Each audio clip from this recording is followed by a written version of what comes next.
Welcome to Mexico Unexplained, where we will explore the magic, the mysteries, and the miracles of Mexico. This series presents information based partly on theory and conjecture. The podcaster's purpose is to suggest some possible explanation, but not necessarily the only ones to the subjects we will examine. Here is your host, Robert Bitto. Welcome, and muy bienvenidos to episode number 167 of Mexico Unexplained, where we examine the magic, the mysteries, and the miracles of Mexico. I'm your host, Robert Bitto. In the dry, dusty highlands of the state of Jalisco, just north of Guadalajara, a community called Mezquitic de la Magdalena has existed since before the arrival of the Spanish. No one knows the exact meaning of the word Mezquitic, but it originates from the Tecuiche language, which saw its last speaker walk the earth sometime in the 1850s. The completely Mexicanized descendants of the Tecuiche still live in this town of less than 2,000 people today. Besides DNA, there is very little linking the current residents to their colorful past. This sleepy town is not completely under the radar, though, at least not to the deeply religious. Devout Mexican Catholics know this place as the home of the third most visited holy shrine in the state of Jalisco, behind the basilicas devoted to the Virgins of Zapopan and San Juan de los Lagos, respectively. For more information about these other major shrines, please see Mexico Unexplained episodes number 56 and 28. Even though the town is a mere 10 miles from the shrine to the Virgin of San Juan de los Lagos, just 5 minutes on a modern road, many people throughout Mexico, and even in the larger cities of Jalisco, have never heard of the biggest draw to Mezquitic de la Magdalena, the shrine to the Santo Niño del Cacahuatito. In English, this translates to Holy Child of the Little Peanut. The story of the Santo Niño begins on the eve of Mexican independence in the year 1810.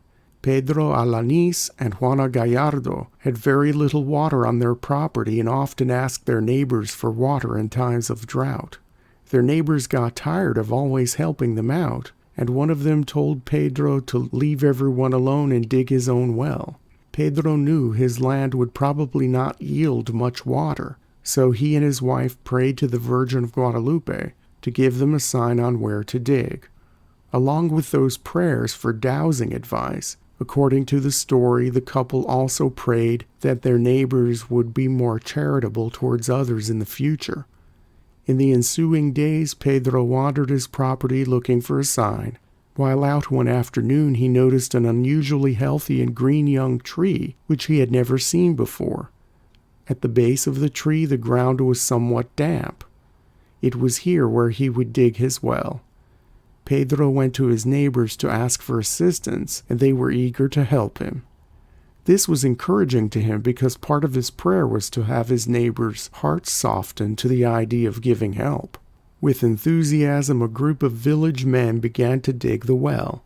They would eventually hit an overabundance of water, but about 10 feet down they found something curious in the dirt. It was a figure of a baby, measuring about 4 inches long and 2 inches wide.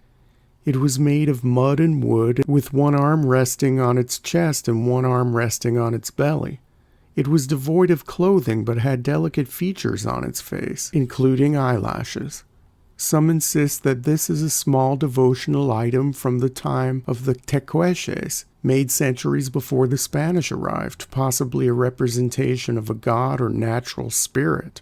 How it ended up so deep in the earth is unknown. Perhaps it was intentionally buried for some ceremonial purpose. Others faithfully believe that it is a small Christ child, and it is responsible for the miracle of bringing the neighbors together and for providing water in a time of dire need. Pedro and Juana were among the faithful. They cleaned up the tiny statue and dressed it up in fancy clothing. They put it on the small altar inside their home along with other devotional objects. It wasn't long before word spread throughout the town of this curious discovery, and people came knocking at the door of Pedro and Juana's home. The couple opened their humble house to those wishing to see what would be soon called the Santo Niño de Mezquitic. People seeking miraculous interventions in their lives also came for the well water. The crowds grew, and within their lifetimes, Pedro and Juana received returning pilgrims who told them of the many miracles attributed to praying to the statue, or to drinking or otherwise using the water from their well. Because the town of Mezquitic de la Magdalena is so close to the Basilica of the Virgin of San Juan de los Lagos, the Alanis Gallardo home became a short stopover for San Juan devotees. The crowds grew over time. In 1884, the small Santo Niño statue was moved. That year, a small chapel was built in the town dedicated to the Virgin of Guadalupe, and this became the sculpture's new home. That same year, the Archbishop of San Juan de los Lagos, Pedro Loza y Pardavé, intervened and declared that the statue was not officially miraculous in the eyes of the Catholic Church, and neither was the water from the well. One of the problems the Archbishop had with the statue was that it was too small, about the size of a peanut. The Archbishop was afraid that devotion to this Santo Niño was turning into a cult, and taking people away from the real, officially sanctioned worship that should have been happening at the Basilica. Nothing could stop the pilgrims from coming, however, and the primary focus of the new Guadalupe chapel became the unusual tiny statue which visitors now affectionately called El Santo Niño del Cacahuatito, or the Holy Child of the Little Peanut, due to its size. The caretakers of the Guadalupe chapel took special care of this miraculous statue. They topped it with a golden crown and dressed it up in a fancy flaring yellow robe. Most people not familiar with Mexico's take on Catholicism might think it strange that the baby Jesus looks like a pretty little girl in an elegant party dress, but this is the custom as seen with many Santo Niño statues throughout the country. In addition to the fine stitchery, the statue is housed in an ornate oval silver nicho surrounded in delicately hand-fashioned silver roses. This oval nicho sits atop a shiny silver base that looks somewhat like a championship sports trophy. The elaborate silver nicho is kept in a glass box flanked with small twisting pillars carved of wood and rests on a wooden base studded with cherub heads. This display case is located beneath the statue of the Virgin of Guadalupe in the part of the chapel where an altar normally would be located.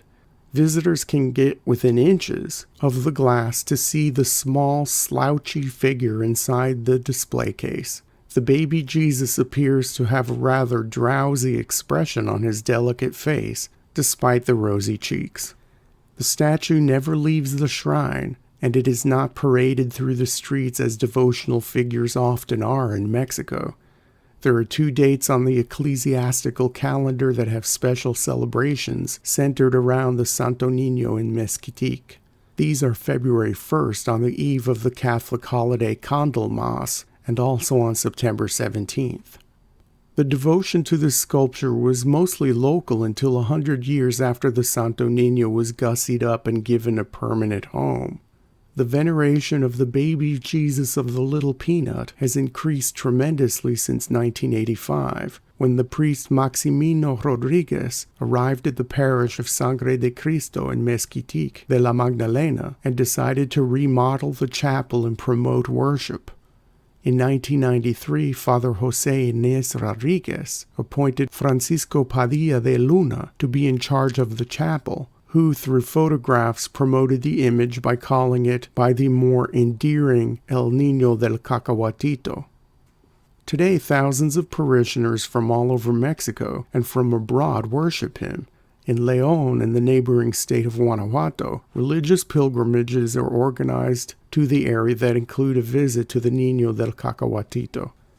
One can enter the small chapel to visit the tiny statue and sit in the pews reserved for contemplation and prayer. Besides the glass cubicle home of the baby Jesus figure, people often leave toys and other gifts of thanks for prayers answered or miracles performed. This is only a small taste of the great devotion this shrine generates. Off to the left of the statue, the chapel has 2 rooms. These rooms are reserved for objects left by pilgrims. The walls from floor to ceiling are covered with small tokens of thanks left behind by the devout. because many people pray to the Niño del Cacahuatito for intercessions in the lives of children. There are many articles related to children in this part of the chapel. Toys, clothing, and devotional paintings called ex votos, describing miracles, hang somberly on the walls. There are also several designated areas on which the faithful can pin tiny metal charms called milagros to pray for a miracle or to give thanks for a miracle received. For more information on milagros, please see Mexico Unexplained episode number 1. A pilgrimage stop at Mezquitic de la Magdalena also includes a visit to the sacred well. There is the original brick-lined well that Pedro Alanis and his neighbors built back in 1810, now covered with a metal grate. Near the old well is a larger and more modern pump that extracts water from the original source. The caretakers of the shrine and volunteers make water available for free in large barrels. Visitors can come with little bottles and fill their containers by dipping pitchers into the barrels. Donations are accepted but not required. There is also a legend involving coins. Visitors to the well are supposed to throw 3 coins into the sacred well. 1 coin will ensure a return to the town. The second one is for finding true love. The third one is so that the person making the wish would one day live in the town. Outside the shrine and the well area, vendors sell the typical Mexican devotional items found at most shrines and trinkets and images specific to the tiny Christ sculpture. This place, though, has something unique to it not found at any other Mexican religious shrine or perhaps anywhere else in the world of holy places: sacred peanuts. Because peanuts are grown locally, and the object of devotion is nicknamed the baby Jesus of the little peanut, it was only a matter of time before an enterprising local started selling bags of nuts and calling them miraculous. There is a myth that the tiny statue was found inside a peanut shell, but according to the generally accepted story of the sculpture's discovery, this was not the case.